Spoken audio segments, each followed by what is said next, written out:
नमस्कार, दैनिक shift time में आप सभी का बहुत बहुत स्वागत है। सबसे पहले हम सैल्यूट करते हैं अपने उन वीर योद्धाओं को, दिल से श्रद्धांजलि देते हैं जो कहीं ना कहीं सरहदों पर या आतंकवाद से लड़ते लड़ते वीर गति को प्राप्त हो जाते हैं और हम अपने घरों में चैन और बेफिक्री की नींद सोते हैं। आज उन्हीं परिवारों के साथ अगर गलत हुआ हो तो हमें जम्मू वासियों के एक होना होगा, उनका सहारा बनना होगा। ना लगे कि कहीं ना कहीं हमारे जो घर के बड़े थे, जो हमारे घर के सदस्य थे, उन्होंने देश के लिए शहादत दी, देश के लोगों के लिए शहादत दी। आज हम अपने आप को अकेला महसूस कर रहे हैं। इस समय हम मार्बल मार्केट छन्नी में यहाँ शंकुश मेडिसिटी सेंटर हॉस्पिटल है और बताना चाहेंगे यहाँ इलाज होता है। आज ऐसी घटना जो आप भी सुनकर आपके पैरों तले ज़मीन निकल जाएगी। ये आप डॉक्टर पारस देख रहे हैं और ये धर्मपत्नी किनकी है? शहीद स्क्वाड्रन लीडर जो कि रवि खन्ना जी की धर्मपत्नी है। डॉक्टर पारस उनके बेटे वार के साथ हैं और ये बड़े हमारे लिए खुशी की बात है।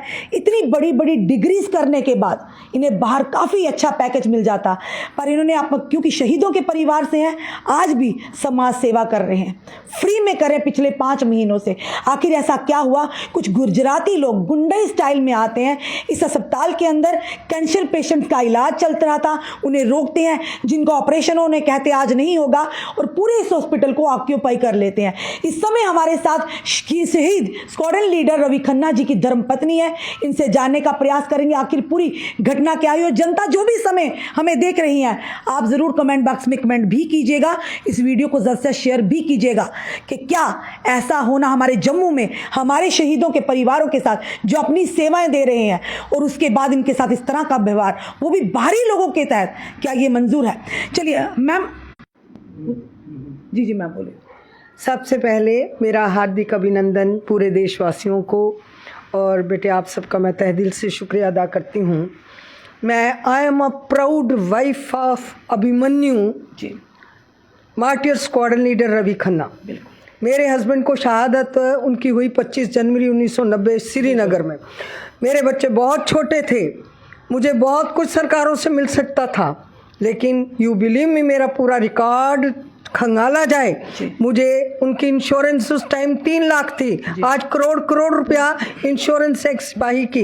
इसके लिए भी मैंने ही आवाज़ उठाई थी कि ऐसे इस तरीके से शहादतें नहीं होनी चाहिए। और मुझे केवल उनकी DSOP, उनकी ग्रेचुटी, उनका सब कुछ मिला के मुझे 5.25 लाख रुपया मिला था, जिससे मैंने नए सिरे से अपनी ज़िंदगी शुरू की।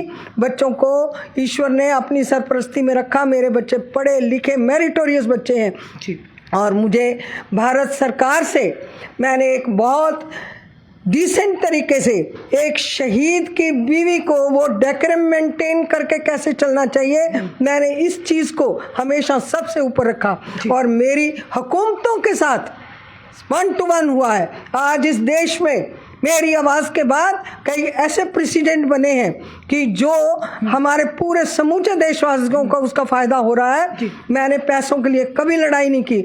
आज भी अगर ये गुजराती शंकुश ये हमारे साथ टेबल पे बैठ के नेगोशिएशन करते एमिकेबली, डिसेंटली, तो हम वो लोग हैं जो ईश्वर को सर्वप्रथम मान के मानव सेवा अगर हमारा परम धर्म है तो उसके लिए बच्चा तैयार किया है। एक जनता को थोड़ा क्लेरिफिकेशन देना चाहिए, आप शंकुश से कब से जुड़े हैं और यहाँ पर किस तरह से काम हो रहा था? अब क्या आपत्ति आई कि वो गुजरात से उठकर आज हॉस्पिटल के पूरे काम को अस्त व्यस्त करने का प्रयास किया उन्होंने? देखिए, काम तो इनका बच्चों का डॉक्टर्स आपको, डॉक्टर पारस को मैं दूंगी, आपको डिटेल में सारा कुछ बता देंगे।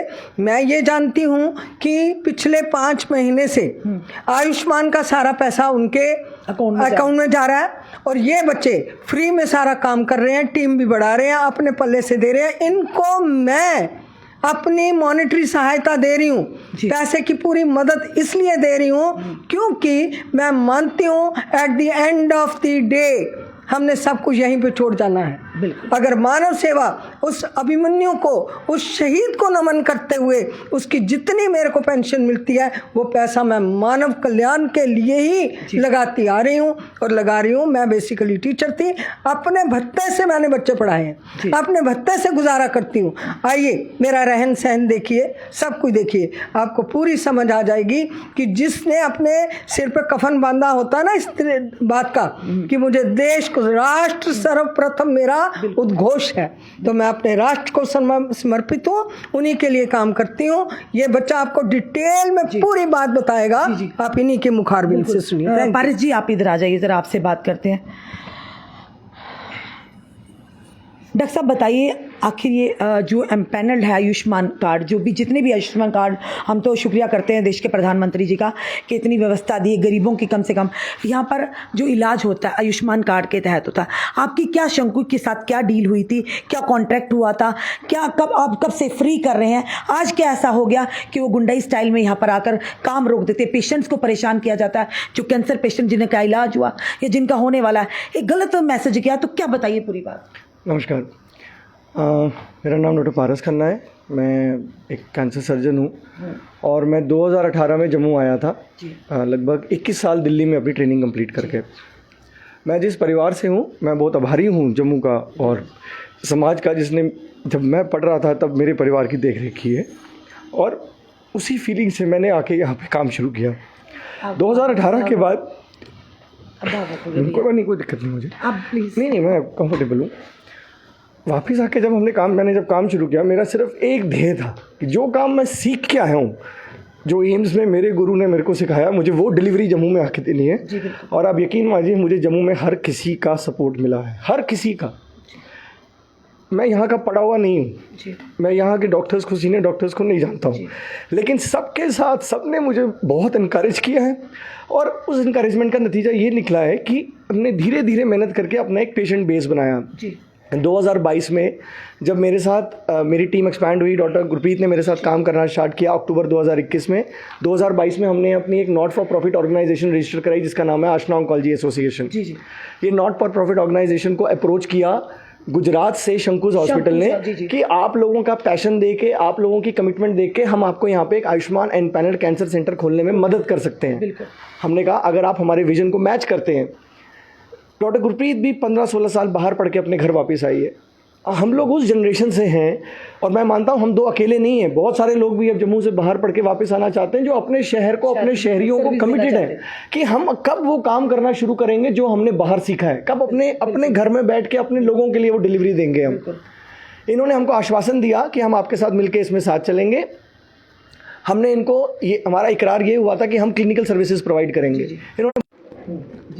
इन्होंने बोला कि योजना के अंदर जो पेशेंट्स का इलाज होता है उसके अंदर हम बहुत ज़्यादा लग्जरीज प्रोवाइड नहीं कर सकते हैं, लेकिन जब आप कैंसर के पेशेंट्स का इलाज करते हैं उसमें कोई बेसिक नेसेसिटीज़ होती हैं जो आपको पूरी करनी ही करनी है। इस चीज़ को लेके हमारा लगातार उनके साथ डिस्कशंस होता रहता था। हम ऑपरेशनल मैटर्स को लेके उनसे रेज करते रहते थे इश्यूज़ कि वार्ड में ऑक्सीजन नहीं है, वार्ड के अंदर हमें दरवाजे चौड़े करने हैं, बेड्स हमें एक पर्टिकुलर टाइप करने हैं। हर चीज़ में इन्होंने ये बोला कि ये आप लोग ना समझ नहीं रहे हो, योजना के पेशेंट को ये सब नहीं देना होता है। इस बात को लेके सिचुएशन यहाँ तक आ गई कि 1 दिसंबर 2023 को, मतलब काम करते हुए जब लगभग 11 महीने हो गए थे, इन्होंने बोला कि भाई अब हम इतना ब्लीड कर रहे हैं कि डॉक्टर पारस हम इसमें पैसा नहीं लगा पाएंगे। मैंने कहा ठीक है, आप यहाँ पे जिस मंशा से आए थे, अगर आपको लग रहा है आपका नुकसान हो रहा है, मैं नहीं चाहता कि एक दिन के लिए भी आयुष्मान बंद हो। भाई आप चले जाओगे, आयुष्मान का नाम आपके नाम पे है तो आयुष्मान की सर्विस बंद होगी यहाँ पे। मेरा पेशेंट जो कीमोथेरेपी ले रहा है, मेरा पेशेंट जो सर्जरी के लिए प्लान्ड है, मैं उसको क्या बोलूँगा कि अब मैं जी आपका कैश में करूँगा काम। तो मैंने उनको बोला कि आपके नाम पे ही काम करेंगे, आप फ्रेंचाइजी फी ले लीजिए, खर्चा मैं उठाऊंगा। एक ब्रॉड अंडरस्टैंडिंग हो गई। दिसंबर, जनवरी, फरवरी, मार्च और अब अप्रैल हम लगातार काम किए जा रहे हैं। स्टेट हेल्थ एजेंसी से आप खबर ले सकते हैं कि इस हॉस्पिटल का अप्रूवल रेट क्या है, पेशेंट्स की सेटिस्फेक्शन रेट क्या है, और उसके बाद वो पैसा सारा महसाना जाता। उन्होंने बोला जी हम गुजरात में चला, गुजरात कंपनी के अकाउंट में जी, हम क्योंकि पेपर उनके लगे हुए हैं कि भाई हम आपको खर्चा काट के पैसा दे देंगे। बहुत बढ़िया। हमने 5 महीने तक, अभी भी आज सुबह तक हमने कोई भी ऐसी एक्टिविटी नहीं की है उनको कि भाई नहीं ठीक है आप पैसा लेके जा रहे हो, हम काम नहीं करेंगे।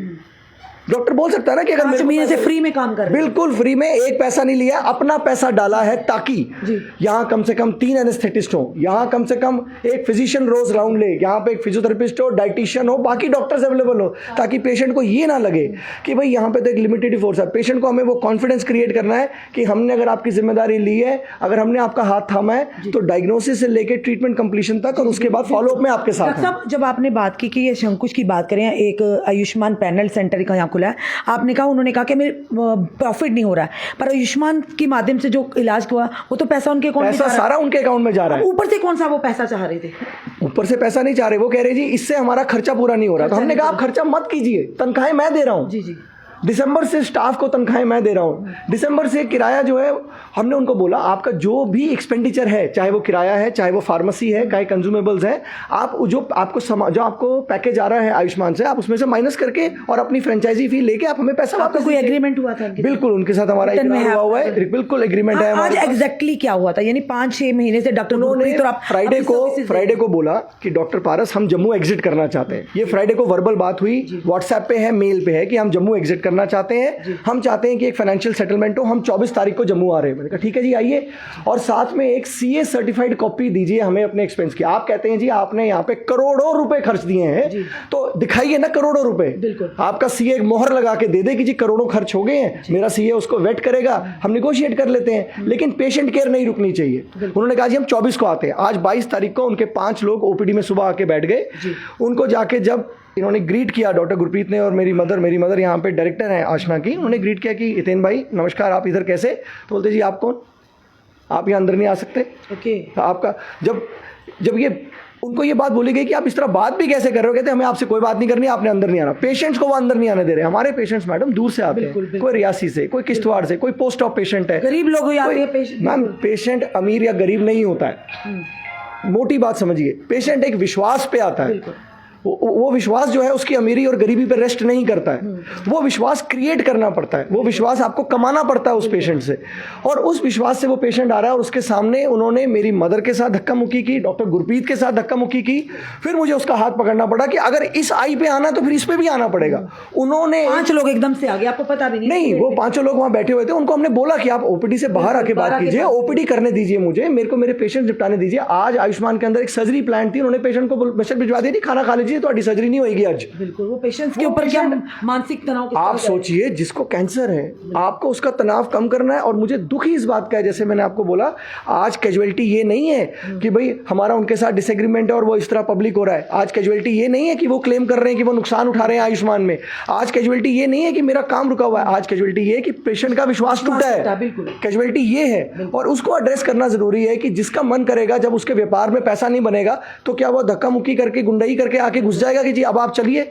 मेहनत हमने की है, हमने पूरे तन मन धन से यहाँ पे अपना पैसा लगा के इसको अपनी जगह समझ के, वो अपनी जगह समझने का मतलब ये नहीं होता कि ये हमारी प्रॉपर्टी है। अपनी जगह समझने का मतलब ये होता है कि हम यहाँ कमिटेड हैं, हम यहाँ पे पेशेंट्स को वो सर्विस प्रोवाइड कर रहे हैं। उस हक से मैंने उनको ये बात बोली है कि भाई आप बाहर से आए थे, आपका प्रॉफिट नहीं बन रहा, आप डिस्कशन कीजिए और चलते बनिए। सब आप कहीं और भी आप कर सकते थे, अगर आपको अपनी सर्विस दे सकते, अच्छा पैकेज भी मिल जाना था, अच्छी आपको हॉस्पिटल्स में भी थी, फिर यहाँ पर कैसे आप इनके साथ? मेरे को 2018 से, मैंने आपको बताया, मैं जम्मू में काम कर रहा हूँ। आपको इस बात का एहसास होगा कि प्रोफेसर कस्तूरी लाल गुप्ता, जो यहाँ के इस ट्रस्ट के जो ओनर हैं, सर डायरेक्टर प्रिंसिपल रिटायर हुए हैं जीएमसी जम्मू के, उन्होंने मुझे होल हार्टेडली सपोर्ट किया है। उन्हीं की छत्र छाया में मैंने यहाँ पे पहले कैंसर सर्जरीज करनी शुरू की। उसके बाद जब शंकुज आया तो उनसे मिलवाया। हम तो वो लोग हैं जिन्होंने उनको इन्वाइट करके उनसे इंट्रोड्यूस किया कि ठीक है सर, ये आपकी बिल्डिंग किराए पे लेके यहाँ पे अस्पताल शुरू करना चाहते हैं। इन लोगों ने कमिटमेंट शो की है कि हम आयुष्मान में पेशेंट्स को क्वालिटी कैंसर केयर प्रोवाइड करने के लिए अपनी कमिटमेंट ये दे रहे हैं। और उसके बाद आपने पूछा कि भाई आप यहाँ क्यों काम करो, ये मेरा शहर है, मैं अपना शहर, अगर 21 साल दिल्ली पढ़ने के बाद वापस आया, वही तो हम कह रहे हैं कि मेरी कमिटमेंट मेरे घर को है। और उस कमिटमेंट में अगर मुझे शुरू के सालों में नुकसान हो रहा है तो वो जी सकते, कोई प्रॉब्लम नहीं है जी। और मेरे को इसमें हर किसी का सहयोग मिला है। मैं ऐसा नहीं हूं कि अकेला कोई सिर फिरा हूं। मुझे डॉक्टर्स का, मेरे मेडिकल स्टाफ का, नॉन मेडिकल स्टाफ का, आप यकीन मानिए, शहर में अगर कोई स्टॉकिस्ट है, अगर कोई लैब वाला है, सर वो हाथ पकड़ के साथ चलते हैं, आपको थापी देते हैं, वो बोलते हैं सर आप करिए, आपको इसमें जो डिस्काउंट चाहिए, इसमें जो मदद चाहिए हम करेंगे। यहाँ पे सपोर्ट की कमी नहीं है। और इसी वजह से इतना नुकसान, फाइनेंशियल नुकसान झेलने की हमारा भी जो मादा बना है वो इसलिए बना है क्योंकि there is an overwhelming support in this city. पर पारस जी, आज की जो घटना है, पुलिस में कंप्लेन करवाई आप? मुझे करनी पड़ी। जब उन्होंने मेरी मदर को धक्का दिया, मेरी कुलीग को धक्का दिया, उन्होंने इस बात का ध्यान नहीं रखा कि वो एक अस्पताल में खड़े हैं, तो हमने एसएचओ साहब को फोन किया। और मैं बहुत शुक्रगुजार हूं, एसएचओ साहब आए और एसएचओ साहब ने भी उनसे साफ बात यही बोली है, आपका जो झगड़ा है उसको सुलझाओ। लेकिन ऐसे पेशेंट के सामने झगड़ा करना, किसी सर्विस को डिसरप्ट करना, ये तो उस कमिटमेंट से दूर। भैया आप व्यापारी हो, ये बात तो बैठ के बार भी भाई आपका व्यापार है ना, हेल्थ केयर आपके लिए व्यापार है, आप तो आप तभी उस व्यापार के में तो पूरे उतरो। कम से कम जो आपका पेशेंट आया है उसकी ट्रीटमेंट, उसकी सर्विस डिसरप्ट ना करो। वो जो है इनका मेडिकल लाइन से कोई लेना देना नहीं, वो उनकी एज ए व्यापारी, उनकी एक लंबी चौड़ी बिजनेस फैमिली है, उनके लिए हॉस्पिटल भी एक व्यापार है, वो करना चाहते हैं जरूर करें, उनको पूरी फ्रीडम है करने की, पर उनको ये फ्रीडम नहीं है कि वो अस्पताल में घुस के गुंडाई करें, उनको ये फ्रीडम नहीं है कि अस्पताल की मर्यादा को वो भूल जाए, उनकी ये फ्रीडम नहीं है कि वो औरतों को और डॉक्टर्स को धक्का दे मारे। बिल्कुल बिल्कुल, धन्यवाद डॉक्टर साहब। चलिए डॉक्टर गुरप्रीत जी से भी बात करते हैं। डॉक्टर साहब आप भी इधर आ जाइए। अब जनता ज़रूर अपना फैसला करेगी कि क्या इस तरह की, डॉक्टर गुरप्रीत क्या कहेंगे एग्जैक्टली क्या हुआ था, किस तरह से आप इनके साथ आपका टाई अप हुआ शंकुश के साथ, और यहाँ पे कब से सर्विस दे रहे हैं, किस तरह का रहा आपका आपस? नमस्ते। इनिशियली जब हम लोगों का कॉन्वर्जेसन स्टार्ट हुआ, मैं क्योंकि अहमदाबाद में ही पढ़ती थी, मैंने अपना फेलोशिप 4 साल वहीं पे किया है, एक रिप्यूटेड सेंटर में, HCG कैंसर सेंटर। वहाँ पे एक सीनियर, काफ़ी सीनियर से आप मिलते हैं, आपके टीचर्स होते हैं, मेंटर्स। इनके जो मेडिकल डायरेक्टर हैं वो हमारे हेड एंड नेक फ्रेटर्निटी में एक बहुत ही रिस्पेक्टेबल पोजीशन होल्ड करते हैं। सर के थ्रू एक कॉन्वर्जेसन स्टार्ट हुई कि हम यहाँ पे एक सेंटर हेल्प करते हैं, क्योंकि आप अपने शहर में वापस जाके प्रैक्टिस करना शुरू करना चाहते हैं, हम सपोर्ट करते हैं इस थॉट को कि आप बाहर कहीं काम करने की जगह अपने शहर में जाके काम करना शुरू करते। फॉर्चुनेटली मुझे डॉक्टर पारस का सपोर्ट मिला। कितने ही ऐसे लोग होते हैं जो एम्स में बैठ के जब जम्मू के पेशेंट को देखते हैं, वहाँ आके ट्रीटमेंट कराते हुए, तो ये थॉट आई दिमाग में कि क्यों ये पेशेंट बार बार अपने शहर से उठ के बाहर आता है, क्यों ना मैं वापस जाके वहाँ पे ऐसी क्रिएट करूँ हेल्थ इंफ्रास्ट्रक्चर कि हम पेशेंट्स का ट्रीटमेंट अपने शहर में कर सकें। और मैं बहुत प्राउडली बोलती हूँ कि हम कर पाए हैं इसको, चाहे हमें वो मेडिसिटी में सपोर्ट मिला हो या यहाँ पे जिस तरीके से हमने काम शुरू किया, आज हम यहाँ पे बहुत एक्सटेंसिव सर्जरीज बहुत सक्सेसफुली कर पा रहे हैं। 15 आवर्स प्लस सर्जरीज जो होती हैं, ड्यूरेशंस, हम बहुत सेटिस्फैक्टरली यहाँ पे कैरी आउट कर पा रहे हैं। इनिशियली जितनी देर में काम स्टार्ट हुआ, कुछ चैलेंजेस आए, हम कॉन्स्टेंटली एक टीम के तरीके से उनको बताते रहे कि ये कमियां हैं which have to be, shortcomings have to be taken care of. कुछ वक्त के बाद हमें सपोर्ट मिलना बंद हो गया और उस रीज़न साइड किया गया कि आयुष्मान के तहत पेशेंट्स को इतनी लग्जरीज नहीं दे सकते हैं, आयुष्मान का पेशेंट को इतना ही ट्रीटमेंट मिल सकता है। हमने बोला हम इसमें बिलीव नहीं करते हैं, हमारा पेशेंट हमारे लिए गरीब या अमीर नहीं है, हमारा patient respective of their financial status patient है हमारे लिए। अगर हम अमीर पेशेंट को एसी दे रहे हैं तो गरीब पेशेंट को भी एसी देना है। अगर हमें अमीर पेशेंट के लिए बेड की मूवमेंट और ऑक्सीजन में प्रॉब्लम आ रही है तो गरीब के लिए भी उतनी ही प्रॉब्लम आ रही है। तो आपके प्रॉफिट्स को हम नहीं कंसिडर कर सकते, हम सेफली तभी ऑपरेट करेंगे जब everything is taken care of. Situation बहुत ज़्यादा अच्छे से नहीं तब कैरी फॉरवर्ड हुई, तो हमने प्रपोज किया कि हम आपकी ब्लीडिंग रोकने के लिए टेक ओवर कर लेते हैं, let's will take care of operations. 5 महीने से without thinking about profits and losses हम लोग ने काम शुरू किया, यहाँ पे पर्सनली इन्वेस्ट किया और उसके बाद अपने सर्जरीज कैरी फॉरवर्ड किए। और नंबर स्टैटिस्टिकली भी काम को रोका नहीं आपने, सर्जरी बिल्कुल नहीं रोका। स्टैटिस्टिकली भी अगर आप देखेंगे, जब हमने टेक ओवर किया था तब नंबर्स थे 5 सर्जरीज या 10 कीमोज, और आज नंबर्स हैं 25 प्लस सर्जरीज और 50-60 प्लस कीमोज। ये हम कर पाए हैं क्योंकि आज जो घटना हुई मैम, इसके बाद भी काम आपका चलता रहेगा, आप लीगल जो ऑप्शन ऑप्ट करेंगी, क्या होगा? बिल्कुल मैम, मैं वापस ये चीज़ रिट्रीट कर रही हूँ कि मैं एक बहुत ही प्राउड सिटीजन हूँ ऑफ दिस कंट्री, शहीद के परिवार, दिस कंट्री। मेरी मदर या शालिनी मैम ने हम अपने बच्चों को बड़ा करने के लिए हेल्पिंग अस कि हम इतना एजुकेट होके वापस आ सके, हमने वो स्किल्स एक्वायर की, 15-15, 20-20 साल अपने एजुकेशन में लगाया। एक बहुत मुश्किल वक्त से गुजर के हम लोग अगर वापस खड़े हुए हैं और इस पैशन के साथ खड़े हुए हैं कि हम अपने शहर के लिए कुछ ऐसा बना सके कि कल को हमारे फादर्स एंड हमारे माई grandfather is also a martyr, वो हम एक प्राउड, अपनी फैमिली को प्राउड कर सके कि हमने उनके जाने के बाद भी कुछ ऐसा बनाया है, यहाँ पे कुछ ऐसा खड़ा किया। हम उस तरफ काम कर रहे हैं, हम पैसे के लिए काम कभी भी नहीं कर रहे थे, ना आगे भी करेंगे। तो ऐसे लोगों का गुंडागर्दी करना और इस तरीके से बिहेव करना, अगर हम अभी चुप करके बाहर जाके प्रैक्टिस करना शुरू कर दें और ये सब आप लोगों का सपोर्ट नहीं मांगे और ये सब चीज़ें नहीं करें, तो हम गलत लोगों को पावर देते हैं। हम इस टाइम पे वीक पड़ के या हम पीछे हट जाएंगे तो ये लोग हमारे बाद किसी और को एक्सप्लॉइट करेंगे, किसी और डॉक्टर के साथ जुड़ के। बिल्कुल, अगर ये टर्मिनेट भी हो जाता है तो शंकुश जैसे एसोसिएशन या ऐसे ग्रुप को JNK में तो अलाउ ही नहीं करना चाहिए प्रैक्टिस करना। अगर ये एक टीम ऑफ डॉक्टर्स को हरास कर रही है तो ये दूसरी टीम ऑफ जाने और branches के हरास साथ भी करेगी। क्या करते होंगे, बिल्कुल इनका फिलॉसफी जो हमारे पास प्रूफ है, इन्होंने एक्नॉलेज किया है कि ये सिर्फ मार्जिन और प्रॉफिट्स के लिए काम करते हैं। इनको अपना बिजनेस और अपना शो खुद ही रन करना पसंद है आउट ऑफ ईगो। और तीसरी चीज, ये पेशेंट सेंट्रिक नहीं है जो पहले दिन से जिस विजन पे हम लोग साथ काम कर रहे थे। देव का ऑपरेशन नहीं है जो एक दिन में पेशेंट ठीक हो जाता है। वो पेशेंट्स ऑलरेडी बहुत एंग्शियस होते हैं, वो पेशेंट्स का परिवार ऑलरेडी बहुत परेशान होता है। अगर इतनी सेंसिटिविटी और एम्पैथी भी नहीं है टुवर्ड्स पेशेंट्स तो हम किस हक से कह सकते हैं कि हमें कैंसर हॉस्पिटल रन करें। तो ऐसे लोगों को तो मुझे लगता है प्रैक्टिस ही करने नहीं देना चाहिए। आई थिंक मेरी लड़ाई तो इससे बड़ी है। It is not just justice for me, ये जस्टिस है टुवर्ड्स पेशेंट्स जो अनफॉर्चुनेटली अगर कल को इनके किसी और पैन इंडिया सेंटर्स में भी काम कर रहे हैं, उनको सिर्फ यूज किया जा रहा है आयुष्मान से पैसा कमाने के लिए। मैं इसको बहुत firmly I would like to put this across. शंकुज hospitals is only creating hospitals across India to earn money. This is a business venture for them. उनके लिए ये एक सेकेंड बिजनेस है, जैसे उनके बाकी बिजनेसेस चल रहे हैं, ये भी एक बिजनेस है। डॉक्टर्स इस तरीके से प्रैक्टिस रन नहीं करते हैं। और मैं और डॉक्टर पारस जिस फैमिली बैकग्राउंड से हैं, हम अपनी सर्विसेज को प्रॉफिट्स और लॉसेस में नहीं काउंट करते हैं। हम यहाँ पे एक हॉस्पिटल बना रहे हैं ताकि हम कल को एक लेगेसी बना सकें, so that we can make our families proud. और मैं ये चीज़ डे 1 से बोलते आ रही हूँ और मैं बहुत प्राउडली इस बात को स्टेट करती हूँ। धन्यवाद। ये हमने बताया शंकुश जो मेडिसिटी सेंटर है यहाँ पर जो कि मार्बल मार्केट छन्नी में, किस तरह से आज दुर्भाग्यपूर्ण एक घटना हुई है कि बीच इलाज के पेशेंट्स को रोका गया। वहाँ इनके साथ जो स्क्वाड्रन लीडर जो शहीद हमारे रवि खन्ना जी, उनकी धर्मपत्नी को धक्के मारे गए, उनके बेटे के साथ भद्र व्यवहार किया। डॉक्टर गुरप्रीत, हमें तो इनका शुक्रिया करना चाहिए। जहाँ पर लोग आज की दौर में सिर्फ पैसे की दौड़ देखते हैं कि जहाँ पर अच्छा पैकेज हो अपने देश को छोड़कर चले जाते। इतनी बड़ी बड़ी डिग्रीज करने के बाद प्रॉफिट और पैसा ही सब कुछ है, और डॉक्टर के साथ इस तरह का व्यवहार, ये लोग और भी सेंटर। जी, मनोज सिन्हा से पुलिस के आला अधिकारियों से हम जरूर निवेदन करेंगे कि इस केस की जड़ तक जाए और